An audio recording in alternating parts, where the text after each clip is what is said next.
This irritates me, but why are you writing so many books? What's the deal? I mean, I don't do acting. I mean, come on, play fair. I've been working for a living.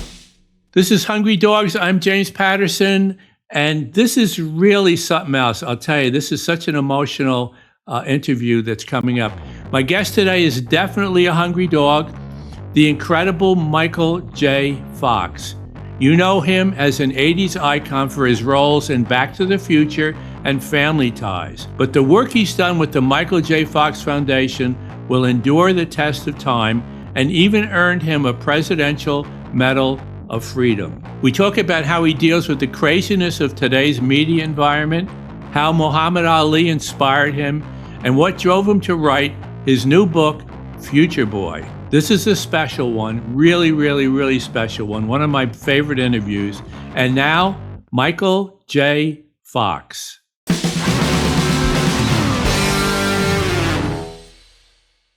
What are you drinking, Michael? Poison. Poison? Okay, sugar. Excellent. I think we both, to some extent, have the notion of kind of looking forward rather than backward. So it's kind of here we are and kind of like, now what? One of the things you said, which I love, because I believe it to be true and true for me, which is acceptance doesn't mean resignation. It means understanding that something is what it is and that there's got to be a way through it.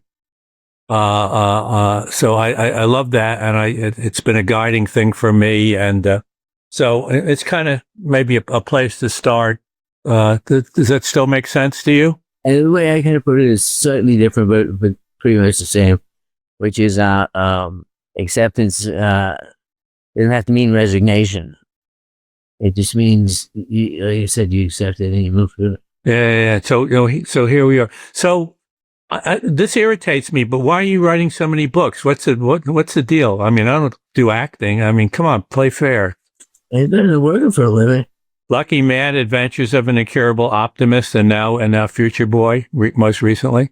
You write these memoirs, it's like, someone told me everyone has one good book in them, so I had to write 5. I have no idea.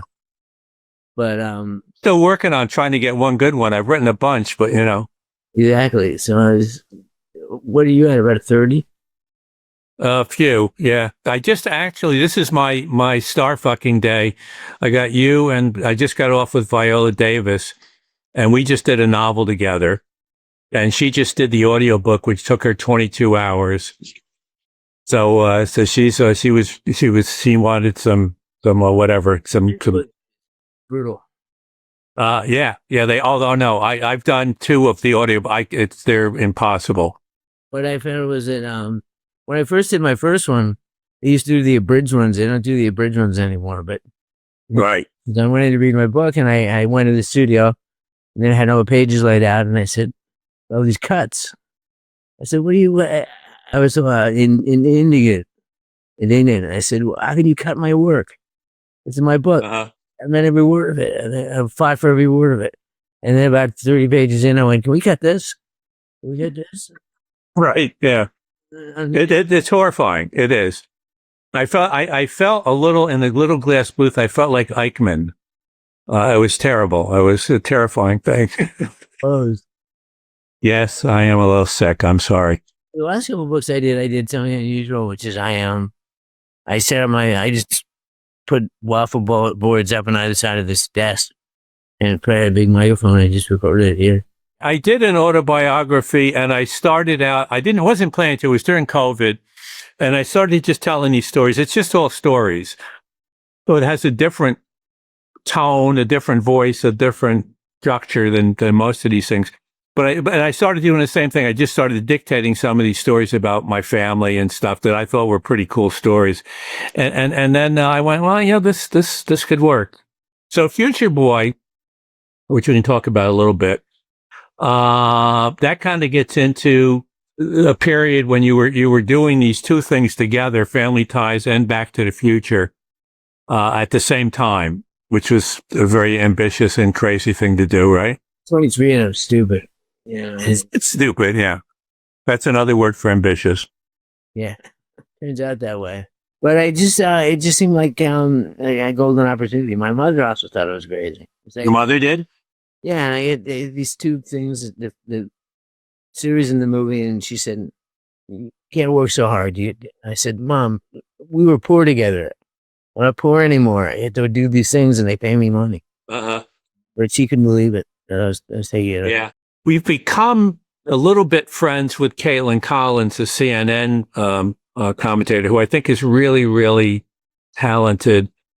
And, but so now she's doing this, I think, similarly kind of absurd thing where she's both CNN's White House correspondent, and then she has the show every night at 9:00. So that's another one of those. And I asked her, like, how are you preparing for the show? And she says, very quickly, because she gets done. She doesn't get done with the White House thing till like 6:30. And then all of a sudden she's got to be on at 9:00 to do the show. But she's young and, whatever. But a similar kind of craziness. Yeah. I also really liked it. I really enjoyed it. I enjoyed both jobs. Uh-huh. Well, I mean, they're both great projects, which is one neat thing. Quality people. That was the other thing I found when I was writing Lucky Man. Lucky Man, all through all the books. I mean, especially with this last book, the quality of people I worked with and how great, how their work energized mine, and I just wanted to keep up with them and be worthy of them. Yeah. No, I talked to Ron Howard a little bit about his similar experiences in terms of some of the things he's worked on. He's really just loved the people that he can work with. And I was in advertising for a while, but I've been clean for 30 years now. But when I was in a position to hire people, I only hired one kind of person, which was talented and nice to be around. The end. That's it. I'd rather take someone who's less talented and easier to be around and vice versa. Because our tour is going to be a pain in the ass. I noticed and I'll get back to Future Boy a little bit, but pictures of you and playing guitar and stuff. So that was one of your fantasies, right? Is it to be a rock and roll star, right? Well, you were in a band, right? That was my goal. I always said if I could play like Stevie Ray Vaughan, I'd give up acting forever. I mean, if I could just play Rude Mood the way he plays it. Yeah, that was one of my fantasies, is to be Bono, but I can't play instruments, I can't sing, and I'm not good looking, so I'm going to kind of forget about that one, but still a fantasy. So in the rock and roll area, I did one of these. I do these. I like to do these because I just like to talk to people for half an hour, and it's fun. I did one with Stevie Van Zandt, who was with Springsteen, and then he did the soprano thing, for a while, and that was great. Who are some of your rock and roll heroes? Let's run it up. That's my wall.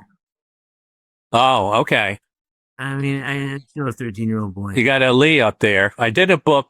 This is an interesting project. I knew Lonnie a little bit because we both went to Vanderbilt. His widow, Muhammad Ali's, wow. And she came and the estate wanted to do a book that would sort of straighten out the way people thought about him when he was a kid, because they had this notion that he just wasn't very bright and black. It wasn't really accurate. He had a learning disability, but he was always charismatic and smart, knew where he wanted to go, and very focused. And so I did a book with a friend of mine about him as a kid in Louisville, and just what a neat kid. And what we did was my pal did his part in poetry. This is a poet. I did my part in prose. So we told the story back and forth between poetry and prose. So it was fun. That's great. Fun experience. A lot of great stories about him when he was a kid. The famous one being he became a boxer. Someone stole his bicycle. Yeah. That was how he got into to boxing initially. But it's such a hilarious thing. He always thought he was pretty, and he was. So he didn't ever want anybody to hit him in the face.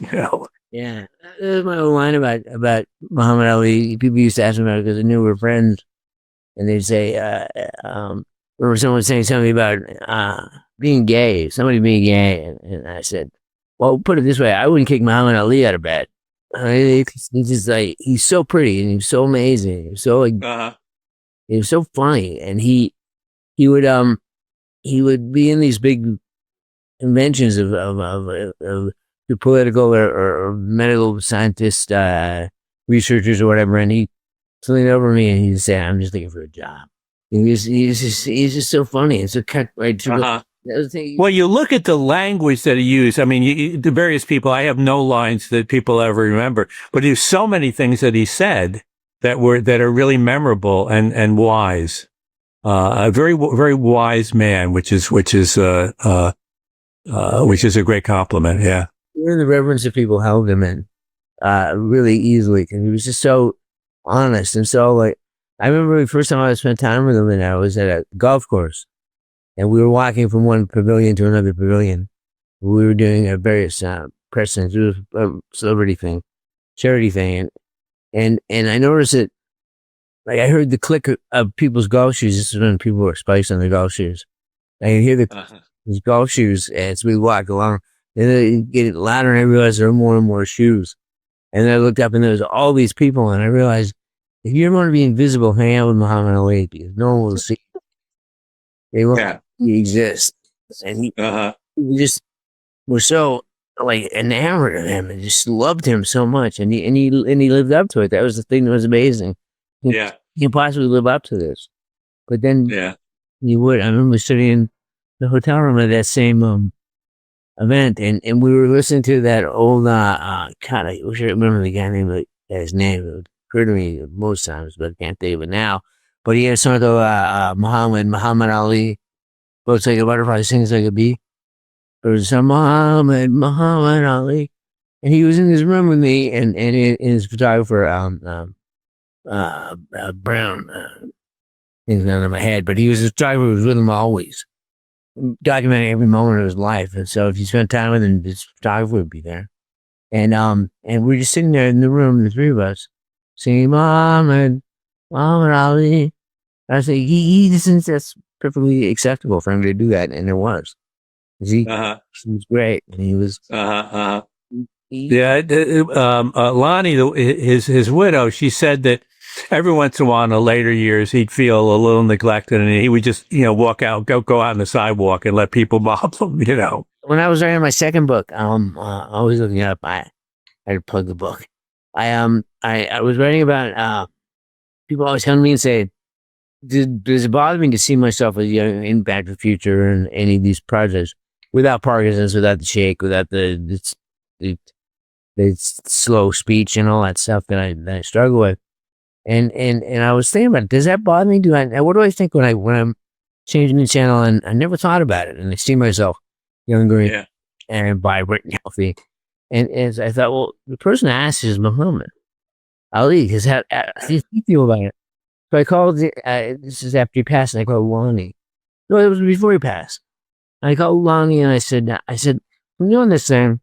I'm writing about what it's like to be famous as one kind of physical version of yourself and now live your life a really different way and not as good in some people's estimation, not as desirable. And I said, what does he think when he's changing the channel and he sees himself on, he's all pretty and he's spouting poetry and he's dancing and he's amazing. And I said, does it bother him to make him feel sad?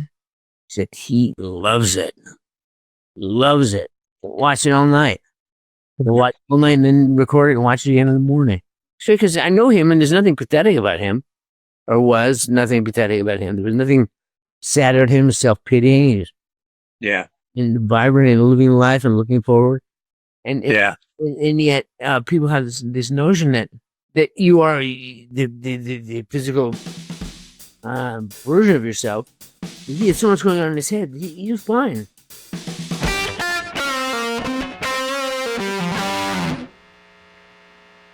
Whether you're writing your first novel or your 100th, like if you're crazy like me, some struggles never change. Trust me.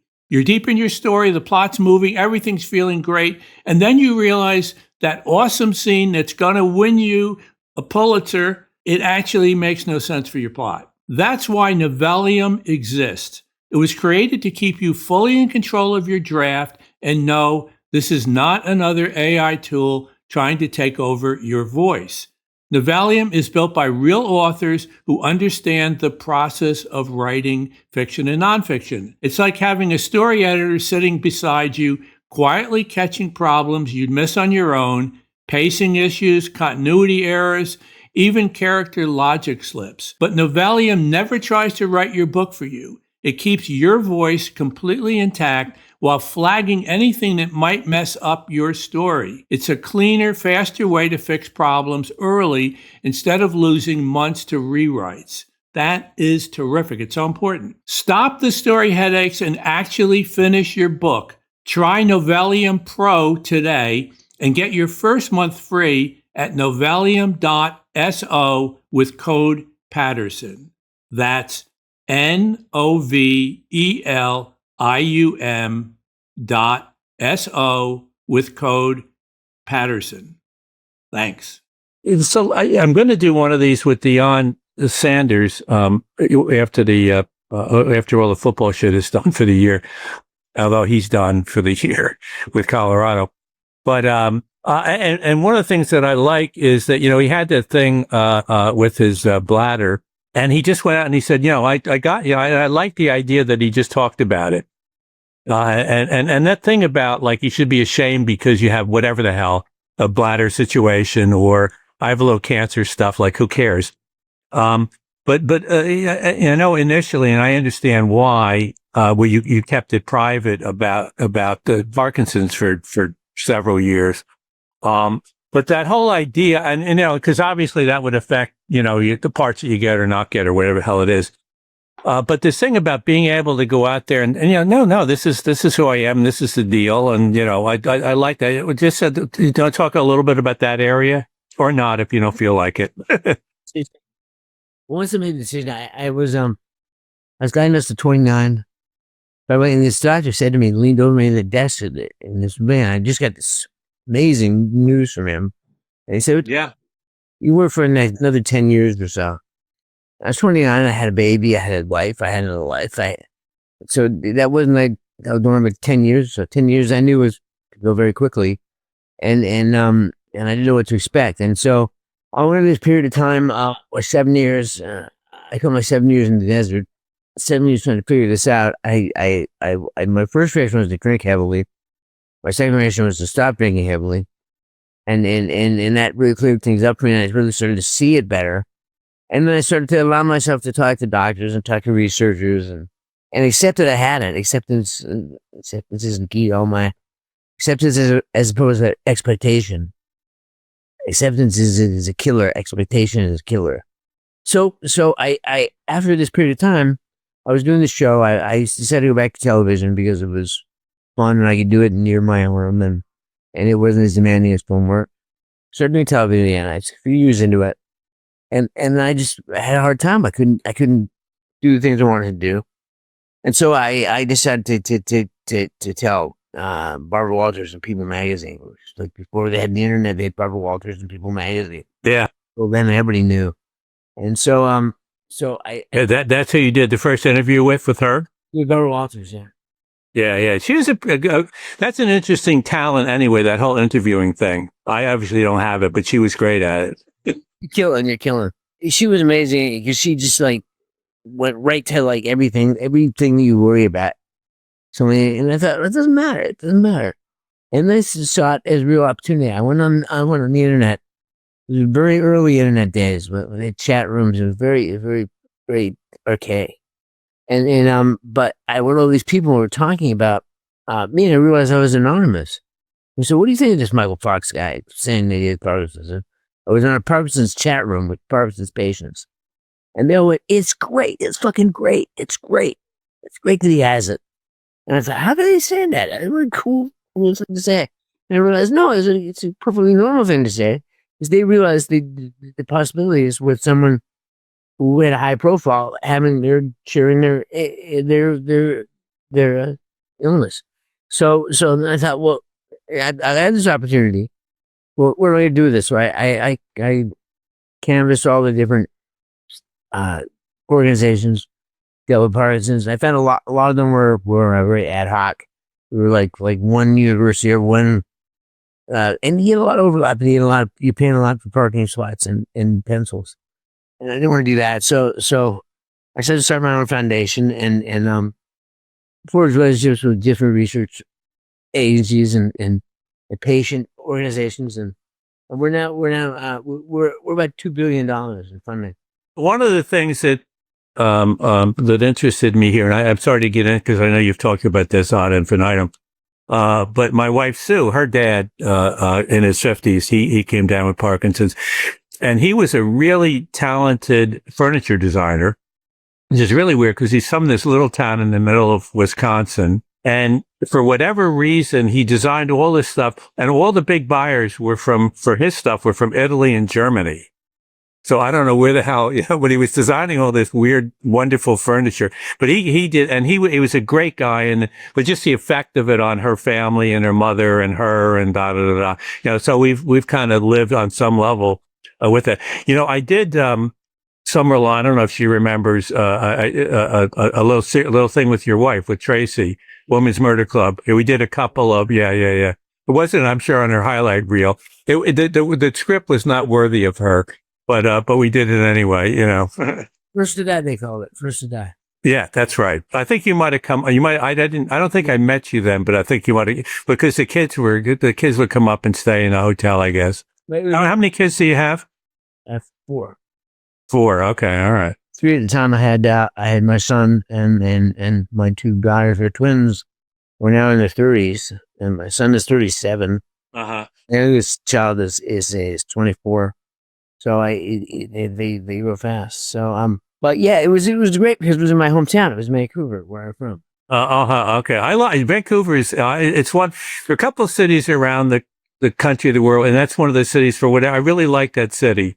It's a really nice. I like Austin, and there's a few towns, and that's one of them. It's one of those cities where when you go there, you can feel a little bit of what it was and then what it's become, which I kind of like. Yeah. You get that in Stockholm a little bit.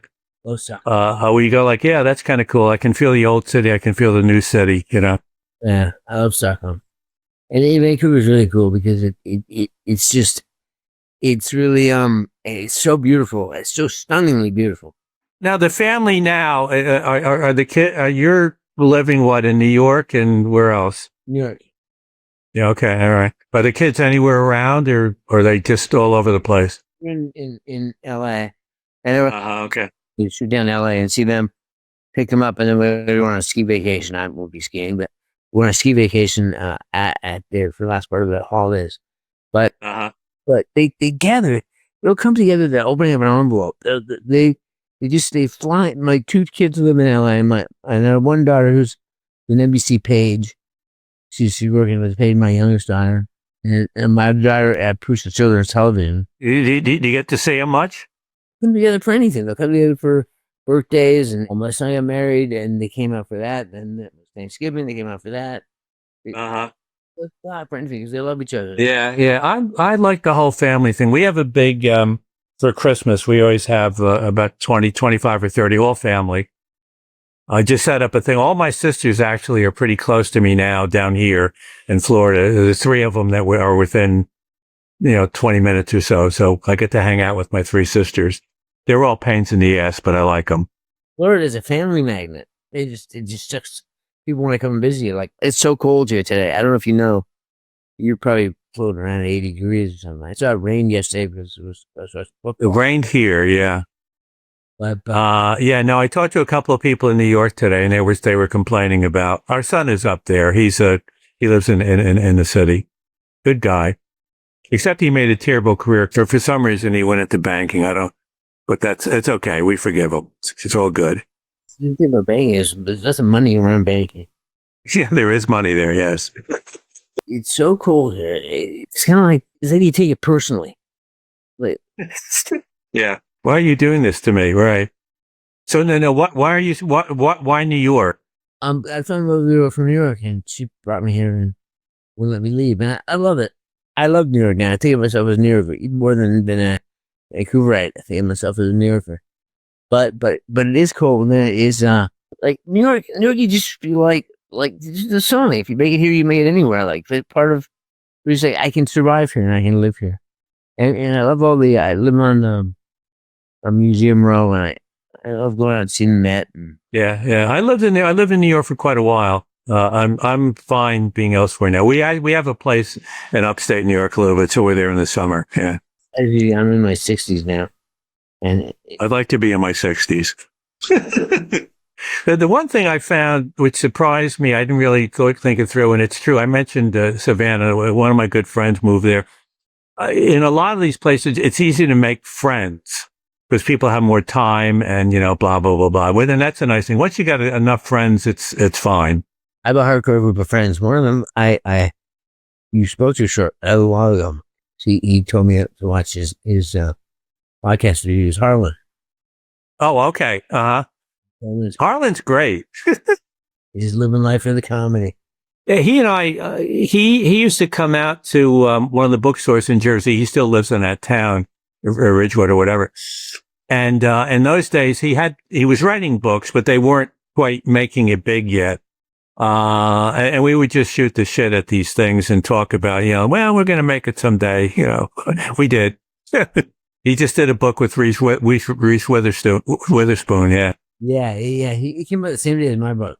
Oh, that's not nice. So Future Boy, to just tell us a little bit more about that. Well, Future Boy came from I've written all these books, mostly memoir. And he said to me earlier that like telling stories, and that's all I like to do is tell stories.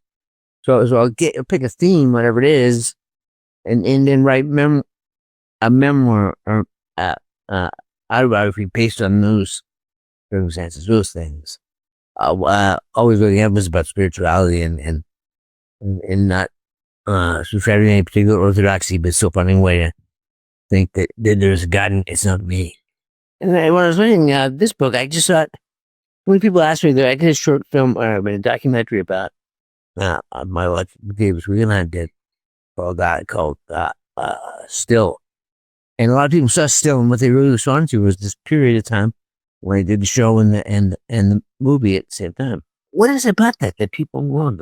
What is it about that fascinates them? Well, I started to just write some notes, and I feel with my co-writer Nell Portenberry, who always done research and helped me with my books, and now I said, she talked me into this. I said, now if I do this, you're going to work. You're going to work. You're going to do all the research and all the stuff, and I'm just going to show up and tell the stories. And so that's what I did, and it was really fun and really I realized it was just this time of my life when your dreams don't come true, and you just realize how hard it is when your dreams come true. But you get this opportunity to seize it. You gotta grab it and real. Mm-hmm. Yeah, I did, and it was a fun book. And the audiobook was a lot of fun too. It's a big thing for people also to that notion of an opportunity comes in seizing it. I think a lot of people don't do that. And then the opportunities, it doesn't have to be going to make a big movie, but it wouldn't be for most people, but something. There's an opportunity to whatever, to raise a great family or whatever the heck it is, or to move up into work if that's what you want to do. In terms of the Back to the Future, you mentioned somewhere along the way about it being about bullies, with Marty. That was a big thing for me growing up. I was small, and it was always bullied. But it never. I just found it ridiculous. I really realized early on the bullies were stupid. But I was like, well, they're stupid, so I had that going for myself. Uh-huh. Is there? No, I was just thinking about, I'm growing up in upstate New York, and I, a little bit of a wise guy and whatever. But the thing of it is, and I would say stuff that I thought was kind of funny and ridiculous, and people would always say, like, seriously? I go, no, not really serious. Kind of a joke. Or, the tough guys go, are you trying to be funny? Not a good response. I was, but, no offense, sir. Humor is a real tool. If you don't have brawn and pugilistic prowess, but you can make a joke, or you can make someone laugh, make them, or confuse them, or whatever. In the easy room to move, and you can then you can hit them one away, or you like flee is always the best answer. Flee, just Yes. but stuffed in lockers and beat up and I just find that there are ways to get past it. And when I got older, I had a thing where I was on stem cells, and Rush Limbaugh said he didn't like me, but Rush Limbaugh came after me, and people say, "Oh, I'm Rush Limbaugh." Great. Yeah. He's an idiot. I mean, Yeah. and he Well, he won't bother us anymore. no, and it didn't bother me then, which is really cool. I found that, and there's bullying that goes on right now. There's a big bully culture app. Yes. What little things can we do about the bully culture now? It's an interesting. You can't do big things, but sometimes you can do little things. Follow through. It's like you said, seize the day, seize the moment. Like people are afraid to seize the moment and just back up and just stick to a dogma or orthodoxy and hide behind that and push people around. Say what you believe, and if you're in the majority, prevail, and if you're not, you won't. And I just, Yeah. It would be nice if we could get back to the notion of you can say what you believe and it's fine, and just and compromise. We live our lives with compromise, and all of a sudden nobody wants to compromise. What is that all about? I mean, obviously I know President Clinton quite a bit now, or well, and we were talking about that. I mean, one of the things that he could do, whether people like him or don't like him, is he was good at like getting people to compromise, the Democrats, the Republicans. Okay, let's move it forward somehow, as opposed to whatever the hell we're doing now. You mentioned at one point something about, and I get we all go through this kind of thing. A little fear of was it false hope that I've been selling. I don't think it is, but I could see where, you do get into like, is it, am I selling people a pill that doesn't really work here, I had that thought when I was lying on the kitchen floor, alone and afraid because I busted my arm to bits, and I'm lying on the floor waiting for my assistant to get me the ambulance. But yeah, sell this. It sucks. And be bitter about it. And I started to think I'm out of the lemonade business. I'm not pushing false bromides anymore. I'm not trying to make people think that it's all going to be great. It's going to suck, but it could be the best it can be. And when I bring to it, and I thought as I lie on the floor there, I thought what I bring to this is the whole thing. Like I bring to this attitude of defeatism and this is terrible and what a horrible thing has happened to me. Or say, like, I'll get through this. If I can get through this, I can get through anything. And I had a great family and the other thing where after I wrote this book and I wrote about the that experience in busting my arm, and then after the book came out, I busted my other arm, shoulder, my elbow, my hand, my face. Yeah. All separate insteps. An infection in my hand, and I take my finger off. I the day weight man with finger take off. All the brutal stuff. Well, I get through it, and it soon enough becomes yes. Yeah. Is that under control more now? Yeah, I just decided not to fall. I was really careful. Good idea. It's a funny, when Bill Russell was in his 50s, and he always had a nice relationship with Red Auerbach. And he went to Red and he said, you got any advice now? You're whatever. And Red looked at him. He said, don't fall down. Especially when you're 6'11", a long fall. It's a long fall. I said, at least you got a shorter fall than Bill Russell. Yeah. Bill was a long way down. Yeah. Well, I was with a woman and it was a tragic 2.5 years. She was dying. But the great thing about her, man, every day she would just moving it forward. And she had cancer and stuff. And she just had these series of funny hats because she just wanted, when her friends came to visit, she didn't want to bring them down. So you would just like, come on in, got the funny hat on, blah, blah, blah, blah. It was a great, in terms of, once again, looking through that front window, if you can. And sometimes, the stuff is just so brutal. You just, I guess there isn't any consolation. I've been pretty lucky that way. But so what to the foundation? So what did you say that the number is now in terms of what you've Like 2 billion. 2 billion? Wow. Okay. All right. The gains for that in terms of the way I mean, obviously people are much more aware of the situation now. What other things? Well, awareness is a big thing, and just creating a resource of information, and then also we have we have ways to find. You're getting close on finding ways to diagnose the disease before symptoms are evident. Yeah. If we can say to a 14-year-old kid, you got Parkinson's, and it being treated prophylactically with drugs that would be created by that possibility in the market, and then we can wrap this up really quick. We can introduce these terms of cure, but it is it stop symptoms and eliminate. Yeah.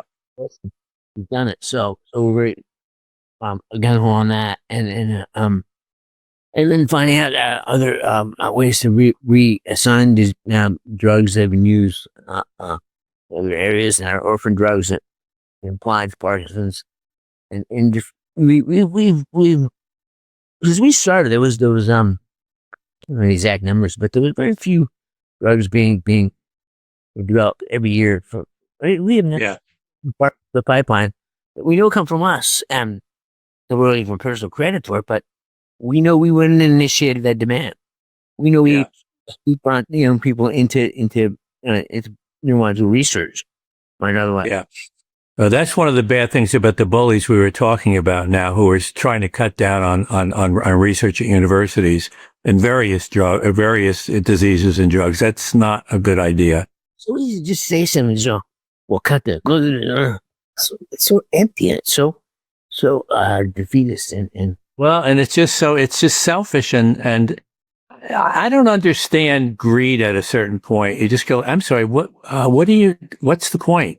Are you collecting the money in the different rooms in your big houses and somehow they think how can you say you're an intelligent human being if that's the way you're functioning and doing your life? I don't. We're friends. We live in New York and we have a certain group of friends that some of them have billions of dollars. And I think, like, what if you have $100 billion, $200 billion for research? But I mean, just personally for you, like if you have $80 million, you have $100 million. If you have, it gets into an area that's just so, like, what do you want? What do you need? Yeah. Yeah. Why do you think it's such a cool thing to be just gathering up all the, I do not get.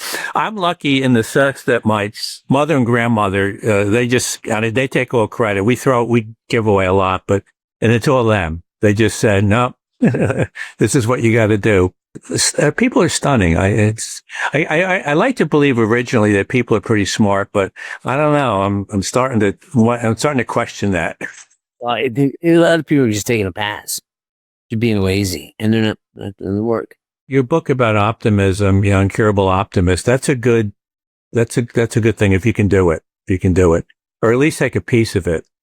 We have sort of incurable negative people now. Cynical is one of the things skeptical to me is pretty healthy. Cynical is poison. Skeptical is good, yeah. But cynical is terrible. There's this thing where people be in a group and everyone have the right idea and everyone will be like positive outlook. And you all kind of agree. You don't say bad things about these people. Well, some of them, and then they'll just say it, and then everyone go, yeah, thanks for saying it, and they find safety in that name, and they find support for other people. At least you have to say, like, when someone tells a joke, it isn't funny. That isn't funny.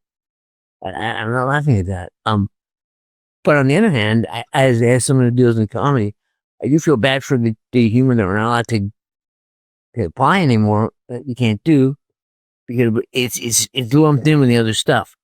People can't make the distinction between like a really subtle joke about irony and about looking at things in a different way and saying, well, that gives me license to be negative. because they laugh at this. But I believe like we had a period of time there where I watched Blazing Sounds the other day. And I started to watch it. I haven't watched it in a long time. And I went, this is hideous. I mean, it's really funny, but man, he went out there and George Carlin and all these people. The difference is they were intelligent and they were applying it a certain way that meant to be viewed with irony. And now people just think and say nasty things about people. Mm-hmm. We talked briefly about Muhammad Ali. Anybody else? I mean, obviously there are who you've run into that have really kind of knocked you out in terms of like, wow, quite really.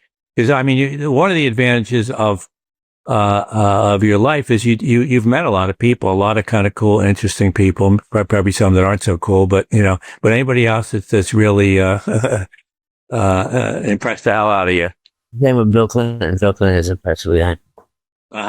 Obviously, there's a lot of flaws and bad stuff, but essentially a public servant. And then, I was doing the thing. I was flying around talking my stem cells in 2007. And I ran into this guy.